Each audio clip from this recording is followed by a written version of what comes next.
오늘 창세기 30장 말씀을 통하여서 오해와 진실이라는 제목으로 말씀을 나누겠습니다.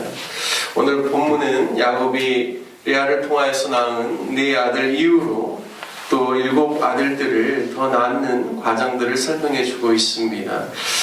제가 지난번에 야곱과 에서가 쌍둥이로 태어났고 또 에서가 40세 헷 족속의 딸들 중에서 2명의 아내를 얻어서 그의 부모의 근심이 되었다라는 말씀을 드렸습니다. 그리고 어느 시점인지는 모르겠지만 이삭이 자신이 죽기 전에 에서를 축복하고자 또 사냥하여 별미를 가져오게 하고 그 이야기를 들었던 그 리브가가 또 야곱과 공모하여서 또 축복을 야곱이 받게 되어서 그 일로 인하여서 형 에서가 야곱을 죽이려고 해서 형을 피하여 브엘세바에서 바단 아람으로 가야 했다라는 것을 말씀드렸는데요.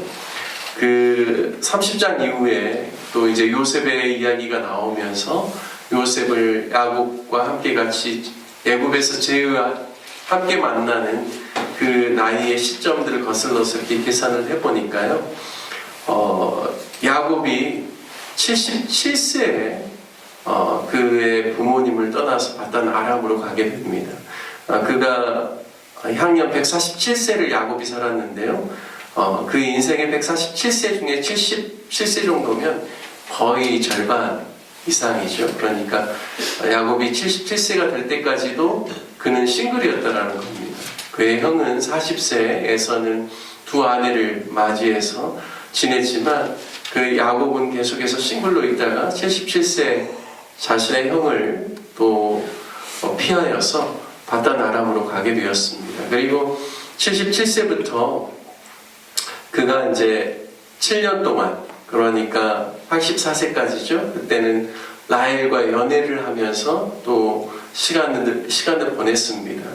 라헬과의 그 연애의 시간이 그에게 있어서는 수일같이 여겨졌다라고 하는 것처럼 굉장히 빨리 지나가고 아마도 너무나 그에게 있어서는 좋은 시간이 되었을 것입니다. 하지만 그가 이제 7년 동안 그 라헬을 위해서 봉사한 후에 외삼촌 라반의 귀계로 인하여서 그가 원치 않은 레아까지 아내로 얻게 되죠. 그러면서 인생의 이제 소용돌이 속에 이제 들어가는 것을 볼 수가 있습니다. 왜냐하면 라헬과 레아 사이에서 끊임없는 이제 시기와 질투와 이제 경쟁이 반복되면서 가정이 하나님이 원하시는 방향이 아니라 전혀 다른 방향으로 나아가는 것을 보게 되어집니다. 84세까지 자녀 없이 살았다가 야곱의 입장에서 자신이 사랑하는 라헬과 결혼하는 줄 알았는데 언니 레아와 첫날 밤을 보냈습니다. 그리고 외삼촌으로 인하여서 이제 레아와 라헬을 동시에 아내를 맞이했고 또 이제 처음 그가 이제 2 아내를 맞이하고 난 다음에 3, 4년간은 레아를 통해서만 4명의 아들들이 태어났습니다. 그리고 나머지 약 한 3, 4년 기간 동안에는요 2명의 첩 빌하와 또 실바를 통하여서 그리고 이제 4명의 아들들이 태어나죠. 그리고 또 다시 하나님께서 레아에게 태문을 열어주셔서 2명의 아들들이 태어나고 맨 나중에 하나님께서 라헬도 또 불쌍히 여기셔서 그의 태를 열어주셔서 요셉이 태어납니다. 그러니까 처음 7년에는 연애하는 기간이었고요. 바단 아람에 가서 2번째 7년은 이제 11아들, 그리고 오늘은 이제 딸 디나 이름도 나오는데요. 자녀를 그 7년 동안에 엄청나게 많은 자녀들을 낳게 됩니다. 무려 4명의 아내들을 통하여서요. 여러분, 우리가 야곱의 입장이라면 과연 그 7년이 어땠을까요? 저는 굉장히 불행하고 힘들고 어려운 시간이었을 것 같아요. 그러니까 자녀가 태어나는 것은 굉장히 기쁜 일이고 감사한 일이지만 원치 않은 그런 레아나 그리고 또 2 사람의 레아와 언니 동생의 시기 질투로 말미암아 빌하와 실바를 자신의 또 첩으로 들여가지고 그래서 또 자녀를 낳게 되고 그러면서 계속적인 갈등 속에서 가정이 운영되는 것 자체가 야곱에게 있어서는 정말 쉽지 않은 시간이었겠구나라는 생각들을 하게 됩니다. 오늘 본문 1절에 보면요, 30장 1절에 보면 라헬이 자기가 야곱에게서 아들을 낳지 못함을 보고 그의 언니를 시기하여 야곱에게 내게 자식을 낳게 하라. 그렇지 아니하면 내가 죽겠노라 라고 말합니다. 라헬은 자식을 얻게 하는 주체가 남편 야곱으로 그렇게 알았던 것 같습니다. 그래서 그의 언니는 4명의 아들들을 낳았는데 르우벤, 시므온, 레위, 유다 이렇게 낳았죠. 그런데 자신은 자녀가 없는 것 때문에 그가 시기하고 분노하여서 자신의 남편에게 이렇게 이야기하는 겁니다. 내가 자식을 낳지 못하면 죽겠노라라고 이야기합니다. 내가 지금 죽을 지경에 있을 정도로 자신의 스트레스가 극에 달했음을 이야기하고 있죠. 남편의 사랑을 독차지한 사람이 라헬입니다. 그런데 언니는 반대로 소외되어 있는데 남편의 사랑으로부터 언니가 낳은 4 아들들 때문에 자신은 그것으로 인해서 너무 죽을 지경이라는 거죠. 왜냐하면 고대 사회에 있어서 다산, 아이를 많이 낳는 것은 하나님의 축복으로 여겨졌습니다. 그런데 아이를 갖지 못하는 것은 하나님께 징벌을 받는 것으로 그렇게 여겨졌죠. 그러니까 성경에 나오지 않았지만 주변에 있는 사람들의 눈초리나 수군거림이나 이런 것들이 왜 없었겠습니까? 굉장히 자신이 힘든 상황에 있다는 것을 알 수가 있죠. 하지만 라헬이 만일 태의 문을 열고 닫게 하시는 분이 하나님이시라는 사실을 알았다면 그가 남편에게 때를 쓰는 게 아니라 마치 사무엘의 어머니 한나처럼 주님께 간절히 간구하고 또 무엇보다도 자신의 시아버지죠. 이삭과 리브가는 그가 40세에 이삭이 결혼했지만 20년 동안 자녀를 갖지 못해서 결국에는 이삭이 하나님께 기도함을 통하여서 하나님께서 리브가의 태의 문을 여시고 쌍둥이를 주셨는데 그도 그러한 사실을 남편을 통하여서 들었다라면 오히려 하나님께 남편에게 기도해달라고 부탁하고 함께 기도하는 것이 훨씬 더 그게 올바른 선택이었을 텐데 그가 그렇게 하지 않았다라는 것이죠. 라헬에게 있어서 그가 참 신앙의 수준이라든지 하나님을 아는 수준이 굉장히 낮다라는 것을 알 수가 있습니다. 남편이 아이를 갖게 물론 하죠. 하지만 근원적으로는 태의 문을 여시는 분이 하나님이라는 사실을 그는 알았어야 합니다. 2절 말씀을 보면 남편 야곱은 그대를 임신하지 못하게 하시는 이가 하나님이신데 내가 어찌 하나님을 대신하겠느냐라고 말하죠. 이것은 분명하게 야곱이 정말 하나님의 뜻 가운데서 하나님께서 자녀를 주신다는 것에 대한 그러한 믿음이 있었다는 사실을 알 수가 있습니다. 그런데 3절에 보면 라헬은 정말 우리가 이해되지 않을 만한 그러한 제안을 합니다. 야곱에게 자신의 여종 비라를 처불어 줄 테니 그와 동침하라는 말이죠.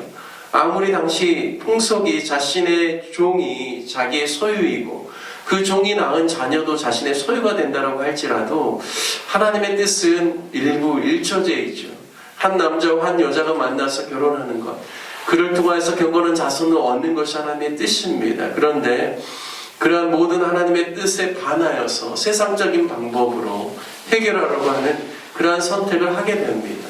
야곱도 라헬을 설득하고 더 참고 인내해서 하나님께 기도하자라고 이야기하는 것이 아니라 야곱도 그것에 대해서 수락하죠. 하나님이 기뻐하시는 부부 생활이 아닌 2 아내를 두고 사는 야곱의 인생, 그리고 그의 결혼 생활, 그리고 그의 가정 생활이 점점 꼬일 뿐만 아니라 미궁 속으로 빠져들어가는 것을 보게 되어집니다. 비라를 첩으로 들여서 아이를 낳죠. 라헬은 하나님이 내 억울함을 푸시려고 내 호소를 들으사 내게 아들을 주셨다라고 말하면서 단이라고 이름을 짓습니다. 그런데 이것도 오해이지요. 하나님께서 비라를 통하여서 아이가 태어나도록 그에게 임신하도록 허락하신 것은 하나님의 분명한 은혜입니다. 하지만 라헬의 잘못된 결정이 있기 때문에 하나님이 태를 닫아버리는 것이 아니니까 하나님께서는 선인이나 악인이나 믿는 자나 믿지 않는 자나 하나님의 뜻 가운데서 출산할 수 있도록 하나님께서 출산의 복을 주시죠. 그러니까 의로운 사람, 하나님의 뜻을 잘 행하는 사람에게만 태 문을 열어주고 하나님의 뜻에서 벗어나면 하나님께서 태를 닫아버리는 그런 분이 아니라 하나님께서는 모든 생명을 소중하게 여기고 또 어떠한 형태로든 아이가 태어나는 과정이 있을지 모르겠지만 그 모든 것 가운데 하나님께서 은혜를 베풀어 주신다는 거죠. 본인이 라헬이 빌하를 첩으로 드렸기 때문에 하나님께서 태의 문을 열어주셔서 아이를 주신 것은 아니라는 거예요. 그런데 이제 계속해서 하나님에 대해서도 계속 잘못 오해하고 있죠. 그리고 또 두 번째, 빌하를 통하여서 아이가 태어납니다. 그래서 이번에는 이름을 납달리라고 짓죠. 이 납달리라는 이 단어가요, 히브리어 나프탈리, 이게 바로 싸움, 경쟁, 영어로는 레슬이라고 해요. 레슬링 한다고 하지 않습니까? 그러니까 내가 언니와 레슬링해서, 경쟁해서 내가 이겼다라는 이야기입니다. 그런데요, 원어적으로 보면 여기 보니까 엘로힘이라는 단어가 들어가요. 그러니까 하나님과 함께 같이 씨름하고 그래서 내가 내 언니와 경쟁해서 이겼다라는 이런 표현입니다. 그래서 납달리라고 이름을 짓는데요. 이건 무엇이냐면, 하나님 보십시오. 언니에게만 4명의 자녀가 있는 게 아니라 나도 방법을 써서 2명의 아들을 낳았습니다. 이런 의미인 거예요. 그러니까 굉장히 하나님 앞에서 라헬의 그런 태도가 옳지 못하다는 것을 우리가 알 수 있죠. 여러분, 아브라함이 믿음의 조상으로서 헤브론의 땅에 마므레라는 그 묘지를 얻었죠. 거기 안에 누가 들어가냐면 아브라함과 그의 아내 사라가 들어갑니다. 그리고 이삭과 그의 자부 리브가가 들어가요. 그리고 그 다음 때로는 누가 들어가냐면 야곱과 라헬이 들어가는 것이 아니라 레아가 들어갑니다. 저는 그것들을 볼 때 레아가 어떻게 보면 남편의 사랑을 많이 받지는 못했지만, 그가 그래도 물론 오늘 본문에 보면 레아도 실수를 해요. 잘못을 해요. 하지만 하나님께서 믿음의 유산이 이어지는 그 구원의 그 통로를 생각할 때 하나님께서는 라헬을 선택한 것이 아니라 레아를 선택했다는 것을 알 수가 있습니다. 빌하를 통하여서 라헬이 이렇게 반응하니까요, 역시나 레아 언니도 이제 자신이 4명을 낳고 난 다음에 더 이상 임신하지 못하는 것을 알고 자신도 자기의 종 실바를 또 첩으로 보냅니다. 이래서 또 2명이 태어나요. 그러니까 계속해서 지금 완전히 가정이 지금 소용돌이 속에서 계속 들어가고 있는 거예요. 잘못된 방향으로. 그런 상황입니다. 그리고 또 이제 르우벤이 어린 아들이 합한 채를 이렇게 밀주수하는 과정 속에서 어떻게 얻게 돼요. 이게 이제 어떻게 보면 당시의 최형제라고 합니다. 그래서 이거를 라헬이 얻고자 이제 마치 언니 레아와 협상하는 그런 내용들이 나오죠. 그래서 결국에는 그러면 내가 언니와 남편이 잘 수 있도록 해줄 테니까 합판체를 나에게 달라라고 해서 그 다음에 레아가 또 동침하는 그런 일들이 나옵니다. 그러면서 이제 또 하나님께서 2 아들들을 또 주시죠. 이런 모든 과정들을 통하여서 볼 때 정말 하나님의 사람일지라도, 그리고 하나님께서 축복하는 가정일지라도 이렇게 계속해서 잘못된 선택 가운데서 계속 꼬일 수 있다는 것입니다. 저는 이러한 상황들을 보면서 영적으로 깨어있는 것이 얼마나 중요한가, 그리고 인내하면서 하나님을 기다리는 게 얼마나 중요한가를 다시 한번 깨닫게 됩니다. 라헬이 그가 좀 참고 시기심이 일어나고 질투심이 일어나고 그 안에 어려움이 있을지라도 하나님께 간절히 기도하면서 남편에게 도움을 청했다라면 이런 결과가 발생하지 않고 하나님이 다른 방법으로 자녀들을 주시고 더 축복하지 않으셨을까. 그런데 인간적인 방법이 계속 들어오면서 시기와 경쟁심 가운데서 영적인 눈이 멀어서 계속 소용돌이 가운데 들어가는 이런 가정의 모습을 보면서 우리도 이 땅을 살아가면서 영적으로 깨어있고 진리의 말씀을 붙잡고 인내하고 주님을 기다리는 것이 얼마나 신앙생활에 있어서 중요한지를 깨닫게 됩니다. 저와 여러분이 인간적인 방법으로 어떤 일들을 성취하려고 하는 것이 아니라 하나님께 기도하고 또 인내하고 기다리는 하나님의 사람들 되시기를 주님의 이름으로 축복합니다. 어떤 상황과 환경이 있을지라도 하나님의 약속을 포기하지 않고 믿음으로 또 인내하는 귀한 삶을 사시기를 주님의 이름으로 축복합니다. 함께 같이 기도하기를 원합니다.